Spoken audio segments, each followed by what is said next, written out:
아시겠지만 로마서는 1장부터 4장까지 믿음으로 구원받는다는 이신칭의 내용을 설명하고요. 그 이후에 5장부터 8장까지 그러면 믿음으로 구원받은 사람들이 어떤 은혜를 받게 되는지를 상세하게 설명합니다. 5장에서는 성부 하나님이 베푸시는 은혜, 6장에서는 성자 예수님께서 베푸시는 은혜, 7장과 8장에서는 성령 하나님께서 베푸시는 은혜를 설명하고 선포합니다. 이와 같이 은혜들을 쭉 설명한 뒤에 지금 읽은 본문인 8장 31절부터 39절까지 해서 이 세 가지 은혜를 다시 정리해서 다시 반복해서 설명하고 또 선포하는 그런 내용을 담고 있습니다. 그래서 31절, 32절은 성부 하나님이 베푸시는 은혜, 33절은 성자 예수님께서 베푸시는 은혜, 35절부터 39절까지는 성령 하나님께서 베푸시는 은혜를 정돈해서 다시 설명을 합니다. 이 세 가지 내용은 동일한 형식으로 되어 있는데 처음에 질문을 제기하고요. 거기에 대해서 대답하는 그런 방식으로 되어 있습니다. 다른 본문을 읽고 묵상할 때도 마찬가지지만 조금씩 생각을 해가면서 본문을 읽으면 조금 더 유익하게 본문을 읽고 조금 더 정확하게 내용을 이해할 수 있지 않나 싶습니다. 잘 알고 있는 내용이지만 다시 한 번 더 우리 말씀 함께 나누고 은혜 받았으면 합니다. 먼저 31절에 보시면 첫 번째 질문이 제기가 되죠. 문제가 있어서 이제 질문이 제기가 되는 거예요. 그런즉 이 일에 대하여 우리가 무슨 말 하리요? 만일 하나님이 우리를 위하시면 누가 우리를 대적하리요?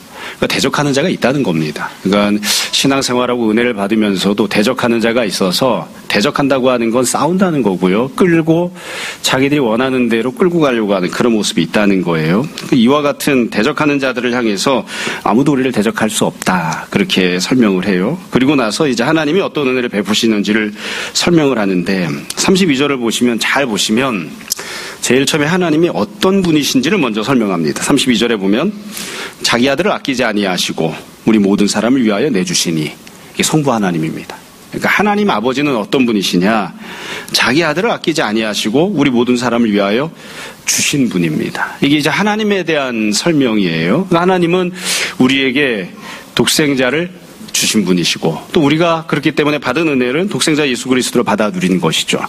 다만 잠깐 생각해 보시면 앞부분의 5장 내용에서 성부 하나님이 베푸신 은혜를 설명하면서 하나님이 아들을 주셨다 이렇게만 설명한 게 아니라 그렇기 때문에 우리가 무엇을 누릴 수 있는지를 상세하게 설명을 했습니다. 그러니까 우리가 예수 그리스도를 통해서 예수님으로 말미암아 어떤 은혜를 누릴 수 있느냐 5장을 보면 하나님의 영광을 누리는 자가 되고 하나님과 화목하는 자가 되고 하나님의 사랑을 받는 자가 된다. 그렇게 반복해서 설명을 쭉 했어요. 그러니까 여기에서 지금 32절에서는 하나님이 어떤 분이신지만 설명을 하고 우리가 받는 은혜에 대해서는 생략을 했죠. 근데 그 부분을 좀 더 잘 생각해 보시면 하나님께서 예수님을 주셨기 때문에 우리가 누리는 은혜는 무엇인가? 우리가 좀 추상적이고 좀 이렇게 구체적으로 뭔가 손에 안 잡히는 그런 식으로 생각할 게 아니라 예수님이 오셨기 때문에 우리가 누리는 은혜는 하나님과의 관계가 개선되고 하나님과의 관계가 새롭게 되면서 하나님이 누리시던 모든 것들, 하나님께 속한 것들을 받아 누리는 은혜를 받는 겁니다. 그러니까 쉽게 이야기하면 하나님이 천국에 계시잖아요. 하나님의 영광도 천국에 있는 겁니다. 하나님과의 화평함도 천국에서 누리는 것이고요. 하나님이 우리를 사랑하시는 그 사랑도 천국에서 온전하게 볼 수 있고 누리는 거예요. 그러니까 예수님이 이 땅에 오셨다. 하나님이 예수님을 보내주셨을 때 예수님은 도대체 어떤 분이시냐? 우리가 다 알고 고백하죠. 예수님은 천국에서 영원히 영광을 받으시던 분인데 그 천국에 계셨던 예수님이 이 땅에 오신 거죠. 그러니까 하나님께서 우리에게 베푸신 은혜는 천국을 이 땅으로 보내주시는 겁니다. 그게 성부 하나님이 베푸시는 은혜예요. 조금 다르게 표현하면 이렇게 설명할 수 있습니다. 우리가 다 알고 경험하고 살아가는 대로 사람은 죄를 짓고 살았기 때문에 죄로 인해서 심판을 면할 방법이 없죠. 우리는 다 이 땅에서 삽니다. 천국에서 사는 사람 아무도 없죠. 이 땅에서 살 때 이 땅은 어떤 지경이냐? 죄와 사망, 심판이 판을 치고 있는 세상이에요. 그러니까 여기에 사는 사람은 누구나 다 심판 가운데 살아요.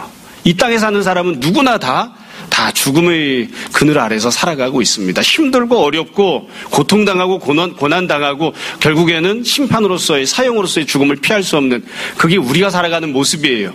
그런데 죽음과 상관없는 영원한 생명이신 예수님이 이 땅에 오셨다. 영원한 강건함이신 예수님이 이 땅에 오셨다. 천국에 있는 평안이, 천국에 있는 기쁨이, 천국에 있는 사랑이, 천국에 있는 하나님의 영광이 이 땅에 온 거죠. 그러니까 하나님께서 우리에게 베푸신다는 은혜는 예수님을 보내주신 건데, 예수님이 오셨다고 하는 것은 단지 하나님이신 독생자 예수님이 오셨다 이것만을 뜻하는 게 아니라 천국에 있던 것들이 이 땅에 내려왔다는 뜻입니다. 그러니까 우리가 이 땅에 살면서 다른 사람들과 다른 은혜를 받는다는 건 무슨 뜻이냐? 세상 사람들은 이 땅에서만, 세상의 법칙 속에서만 살아요. 열심히 일하면 많이 벌고, 건강관리 잘하면 건강하고, 노력하면 대가를 받고, 세상 사람들은 다 그 법칙 하에서 살아갑니다. 심판 속에서 살아가요. 근데 예수님 믿는 사람은 어떻게 사느냐? 이 땅에서 살지만 천국에 속해 있는 것들을 이 땅에서도 누리며 삽니다.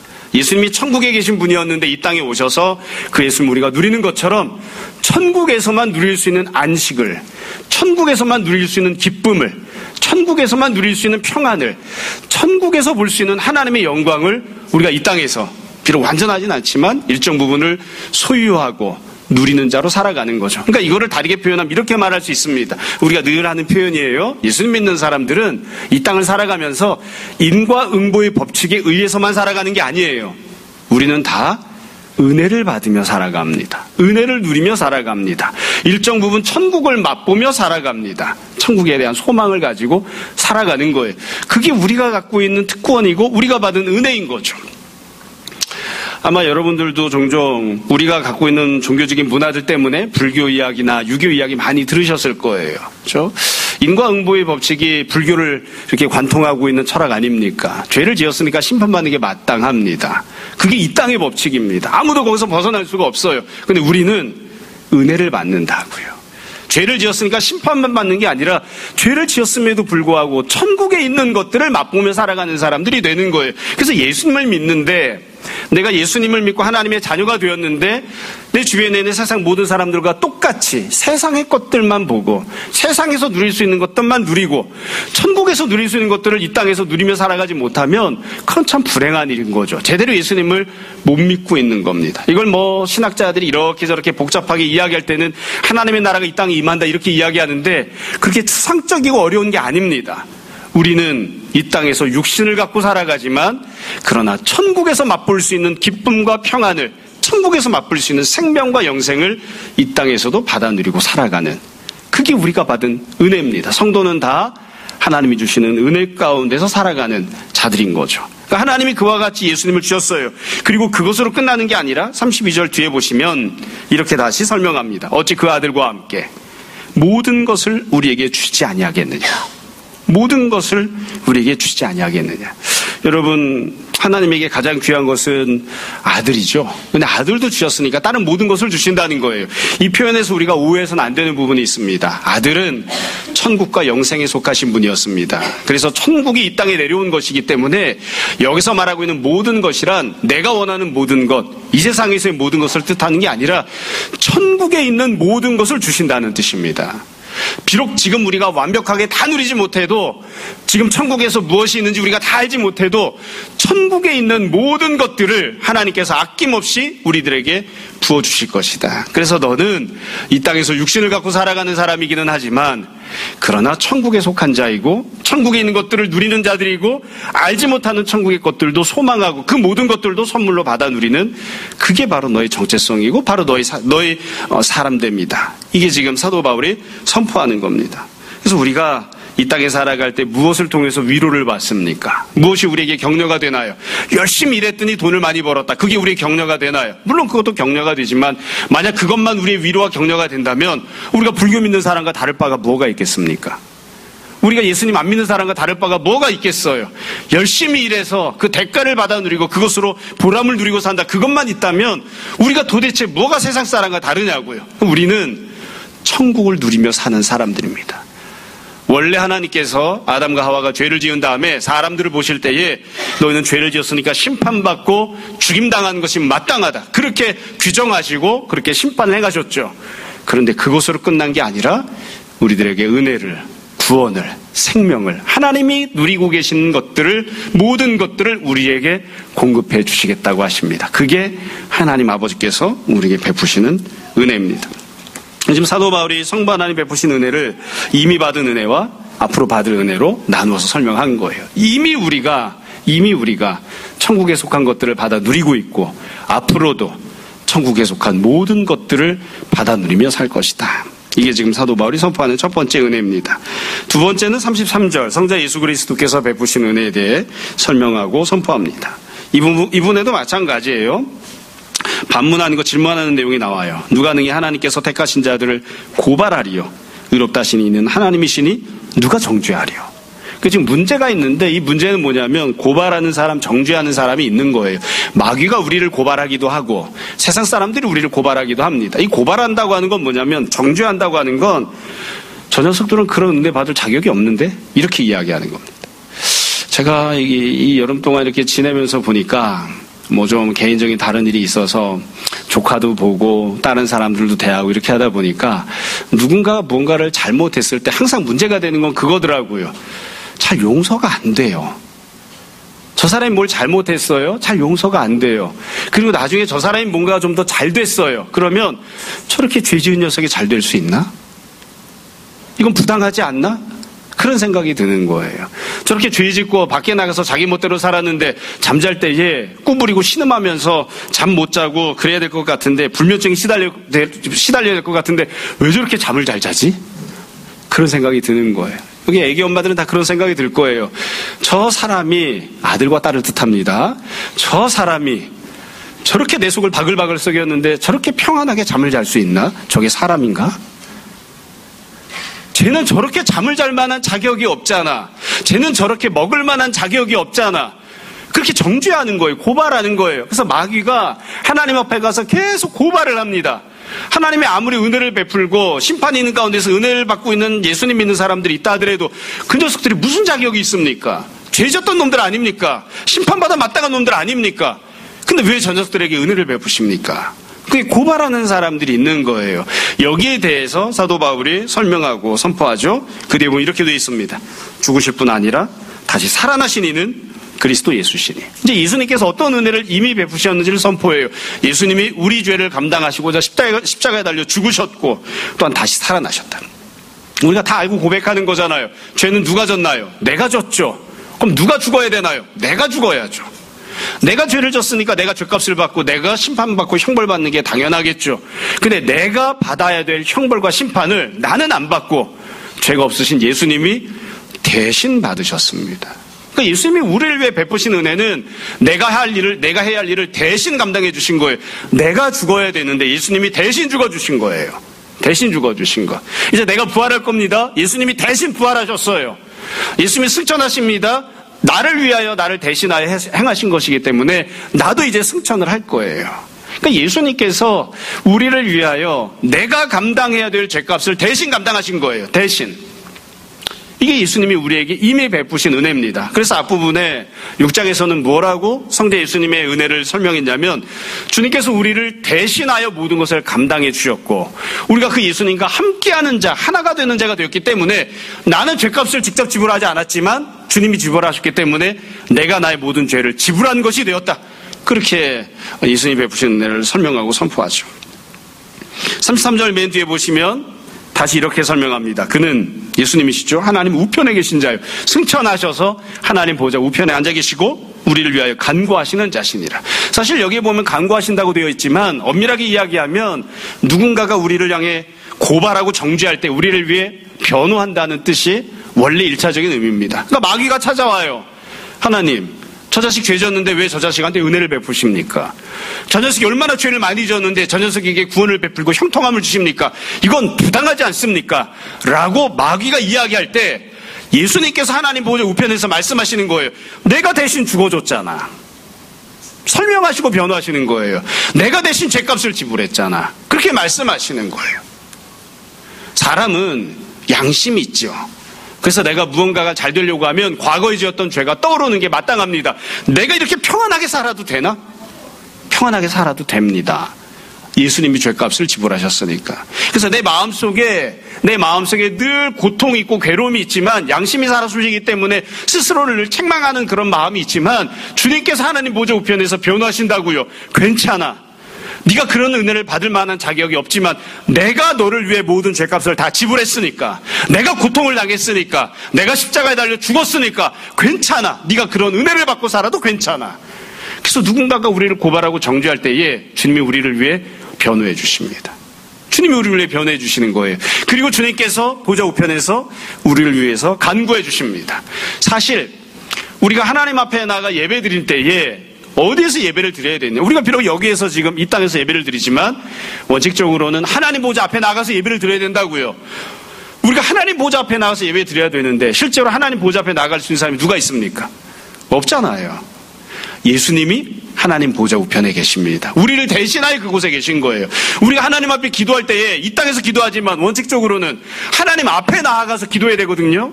하나님 앞에 나가서 기도할 수 있는 사람 누가 있습니까? 아무도 없잖아요. 예수님이 우리를 대신해서 하나님 보좌 우편에서 기도하고 계십니다. 그래서 예수님께서 기도하고 계시고 예수님께서 예배를 받고 계시고 그래서 우리가 예수님과 더불어 하나님 앞에서 예배드리는 자가 되고 하나님 앞에서 기도하는 자가 될 수 있는 그런 은혜를 받은 것이죠. 그래서 지금 두 번째, 성자 예수 그리스도께서 어떤 은혜를 베푸시는가? 예수님께서 우리를 대신하여 우리 모든 죄값을 지불하셨기 때문에 누구든지 우리에게 태클을 걸면 죄는 잘 되면 안 돼요. 죄는 은혜 받으면 안 돼요. 저 녀석은 망하는 게 맞습니다. 누군가 그렇게 이야기할 때에 예수님께서 우리 편을 들어주시고 우리를 변호해 주실 겁니다. 내가 대신 죄값을 지불했잖아. 그러니까 저 사람은 잘 되어도 된다. 그러니까 저 자매는, 저 형제는 복을 받아도 된다. 저 형제가 이 땅에서 은혜 받고 살아도 된다. 주님께서 그렇게 말씀해 주시는 거예요. 우리가 다 똑같은 마음입니다. 부모들이니까 또 내가 누군가를 섬기는 사람들이니까 그런 마음 있잖아요. 내 자식이 엉망진창이고 말을 안 듣고 공부를 못했어도 그래도 어떤 마음이 있죠? 잘 됐으면 좋겠잖아요. 잘 되면 되나요? 그건 합당하지 않잖아요. 인과응보에 맞지 않잖아요. 원인과 결과에 따르지 않잖아요. 열심히 성실히 공부하고 부지런히 게으르지 않게 살았던 사람이 잘 되는 게 마땅하지 않습니까? 근데 왜 저 녀석이 복을 받아야 됩니까? 왜? 세상 사람들이 이야기할 때에 주님이 우리를 사랑하셨으니까, 주님이 우리를 위하여 모든 죄값을 지불하셨으니까 우리가 그렇게 대답하는 거죠. 그게 우리가 갖고 있는 정당성입니다. 마지막 세 번째 내용이 성령 하나님께서 베푸신 은혜입니다. 35절부터 39절까지 내용인데요. 조금 생각해 보시면서 본문을 읽으면 35절부터 39절은 앞에 나왔던 내용과 좀 다른 패턴으로 기록되어 있다는 것을 알 수 있습니다. 왜 그러냐면 성부 하나님과 관련해서는 하나님이 어떤 은혜를 베푸셨는지가 나옵니다. 그래서 우리가 어떤 은혜를 받았는지, 성자 예수님과 관련해서도 예수님께서 어떤 은혜를 베푸셨는지가 나옵니다. 그러니까 주님이 십자가에 달려 주시고 죽으시고 다시 살아나시고 어떤 은혜를 베푸셨는지가 나오고 그 다음에 우리가 어떤 은혜를 받는지가 나와요. 그러면 성령 하나님에 대한 설명에서도 35절부터 39절까지도 이런 패턴을 따른다면 성령 하나님이 어떤 은혜를 베푸셨는지가 먼저 나와야 되겠죠. 근데 지금 35절에 보면 성령님께서 어떤 은혜를 베푸셨는지가 안 나와요.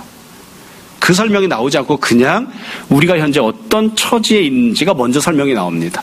그래서 이 35절부터 39절까지를 잘 이해하려면 앞에 나왔던 7장 8장 내용을 다시 생각해 볼 필요가 있습니다.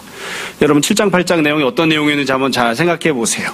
불과 일주일 전에 제가 설교했던 내용이니까 생각해 보면 생각할 수 있습니다. 생각 안 나시는 분을 위해서 지금 설명할게요. 7장 8장에서 이렇게 사도 바울이 성령 하나님이 베푸신 은혜를 설명합니다. 우린 현재 다 어떻게 살아가는가? 지금 다 고난 가운데 살아간다. 고난 가운데 살아간다.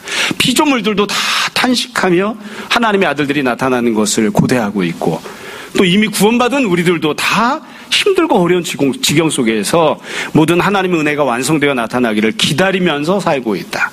그렇게 설명을 해요. 그러니까 성도들은 어떤 모습에서 현실 속에서 살아가느냐? 우리가 예수님 믿었잖아요. 예수님 믿었어도 죄 때문에, 심판 때문에, 사망 때문에 생겨난 모든 현실을 벗어날 수가 없습니다. 예수님 믿으면 여러분 질병이 왜 생긴 건가요? 죄 때문에 생긴 거잖아요. 그러면 예수님 믿으면 죄 때문에 생긴 질병이 더 이상 안 걸리나요? 걸립니다. 예수님 믿으면 죽음은 이 죄 때문에 왔잖아요. 예수님 믿으면 더 이상 죽음을 당하지 않아도 되나요? 당하며 삽니다. 예수님 믿어도 이 땅에서 육신 갖고 살아가는 동안에는 여러 가지 좋지 못한 상황, 형편, 어려움들을 겪으며 살아야 돼요. 죄와 사망을 예수님께서 이기셨음에도 불구하고 죄와 사망의 세력이 여전히 잔존해 있고 그 영향력을 발휘하고 있다고요.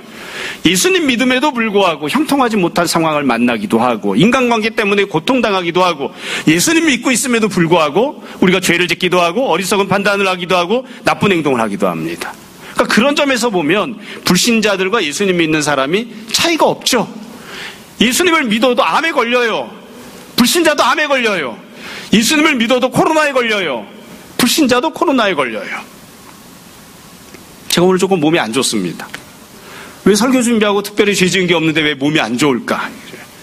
다른 사람들은 에어컨 바람 쐬고 그래도 병에 걸려도 예수님 믿고 기도하고 말씀 준비했던 목사님은 건강해야 될 거 아닙니까? 근데 비실비실하다고요. 예수님 믿는 사람도 모든 고통을 똑같이 받습니다. 일상적인 삶의 모든 고통을 받아요. 그러나 차이가 있습니다. 성령님이 어떤 은혜를 베푸시냐면 이런 모든 고통과 어려움에 대해서 하나님의 뜻에 합당하게 탄식함으로 우리를 위하여 기도해 주시고요. 성령님께서 이와 같은 모든 어려움들이 합력해서 선이 되도록 인도해 주시고요. 그리고 결국에는 이 모든 어려움들이 하나님의 영광에 이르도록 영화롭게 되어지는 그곳으로 인도해 주십니다. 그러니까 불신자들은 똑같이 고통과 어려움을 당해도 그것으로 끝나버리고 말지만 예수님 믿는 사람들은 이 땅에서 당하는 육체적인 고통과 어려움이 결국에는 선이 되고 하나님의 영광에 이르는 그런 방법들이 되는 거예요. 성령님이 그렇게 인도해 주신다고요. 상황과 형편 어려움들을 바꿔주십니다. 근데 지금은 또 다른 측면을 지금 말씀하시는 거예요. 35절에 보면 두 번째 종류의 어려움이 나옵니다. 그러니까 예수님 믿어도 병 걸리고 고통당하고 이런 고통 말고 또 다른 어려움이 나오는데 35절 누가 우리를 그리스도의 사랑에서 끊으리요. 그러니까 우리를 그리스도의 사랑에서 끊어버리려고 하는 사람들이 있는 거예요. 어떻게든 신앙을 저버리게 하려고 하는 사람들, 어떻게든 하나님에게서 벗어나게 만들려고 하는 그런 사람들이 있어요. 환난, 곤고, 박해, 기근, 적신, 위험, 칼이랴. 이건 이제 신앙생활 때문에 당하는 환난 핍박을 이야기합니다. 그냥 불신자도 당하고 성도도 당하는 그런 어려움이 아니라 성도이기 때문에 당하는 어려움들이에요. 환난 당하는 것, 핍박 당하는 것, 박해 당하는 그런 일들이 있어요. 36절 기록된 바 우리가 종일 주를 위하여 죽임을 당하게 되며 내가 그냥 살다가 고통당하는 게 아니라 예수님 때문에 고통을 당하고 죽임을 당하게 되는 겁니다. 도살당할 양같이 여김을 받았나이다. 사람들이 양을 잡아먹는 것처럼 불신자들이 예수님 믿는 사람들을 성도라는 이유 때문에 잡아 죽이려고 하는 그런 지경이 된 거예요. 그러니까 지금 성도들이 처해 있는 두 번째 고통과 고난은 무엇이냐? 믿음 때문에 생겨나는 고통과 어려움입니다. 환난과 핍박, 박해를 당하는, 그래서 손해를 보는 지경을 만나는 거예요. 그러니까 앞부분에 7장 8장에서 무슨 얘기가 나왔던 거냐면 예수님 믿어도 불신자와 똑같이 고통과 어려움이 있다. 근데 그것만이 아니라 지금 여기에서는 예수님 믿는 사람들은 거기에 더해서 성도이기 때문에 믿음대로 선택하고 살아가려고 하면 손해봐야 되고 핍박당하는 일들이 있다. 지금 그렇게 설명합니다. 37절 그럼 성령님은 그런 환난과 핍박 가운데 어떻게 역사하시는가? 그러나 이 모든 일에 믿음 지키기 위해서 환난과 핍박을 당하는 모든 일에 우리를 사랑하시느니 성령님이십니다. 이 우리를 사랑하시니로 말미암아 우리가 넉넉히 이기느니라. 우리가 넉넉히 이기느니라. 이 우리가 넉넉히 이기느니라 이 표현은 앞에 나왔던 것과 좀 다른데 7장 8장에서는 성령님께서 상황과 환경, 문제를 바꿔주신다고 설명합니다. 힘들고 어려운 상황, 문제가 있어요. 그 문제들을 선이 되게 만들어주세요. 근데 지금 여기에서는 문제 상황을 바꿔주시는 게 아니에요. 문제 그대로 있어요. 환난 핍박은 그대로 있지만 우리가 그것을 넉넉하게 이길 수 있는 사람이 되게 만들어주시는 겁니다. 성도들에게 믿음을 지키고 환난을 이길 수 있는 힘과 능력을 공급해 주신다고 그렇게 약속하시는 거죠. 개인적으로는 제가 이 넉넉히 이기느니라 이 표현이 참 마음에 많이 걸렸습니다. 왜냐하면 예전에 나왔던 주기철 목사님 전기 제목이 넉넉히 이기느니라였거든요. 그래서 이 표현을 읽으면 항상 주기철 목사님이 생각나요. 상황이 바뀌었나요? 안 바뀌었잖아요. 믿음을 지키다가 순교를 당해야 됐잖아요. 그러나 우리가 주기철 목사님 패배했다고 이야기하지 않죠. 넉넉히 이기느니라. 사방에서 조여오고 우겨싸움을 당해도 믿음 때문에 환난당하고 핍박당하고 손해를 보는 지경을 만나도 성령님께서 역사하시고 믿음을 더해 주셔서 성도가 그 모든 상황을 넉넉히 이기는 힘과 능력을 공급해 주신다. 이게 성령님이 베풀어 주시는 은혜입니다. 38절에 보면 다시 이렇게 설명합니다. 내가 확신한다. 사망, 생명, 천사들, 권세자들, 현재일, 장래일, 능력, 높음, 깊음, 다른 어떤 피조물이라도 우리를 우리 주 그리스도 예수 안에 있는 하나님의 사랑에서 끊을 수 없으리라.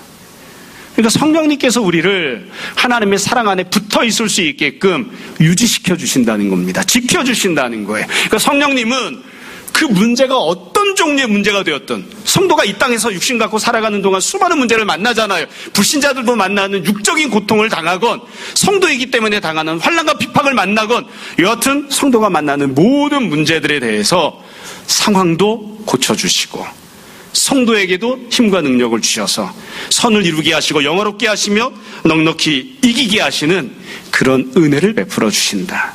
이게 예수님 믿는 사람들에게 성령님께서 베푸시는 은혜입니다. 정리를 하겠습니다.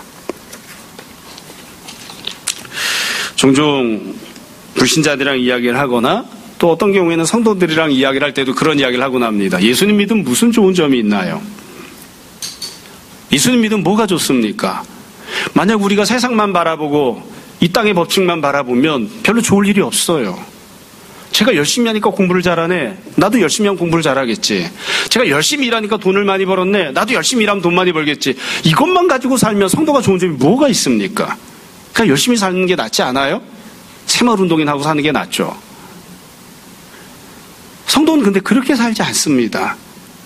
성도는 이 세상의 법칙에서만 사는 존재가 아니에요.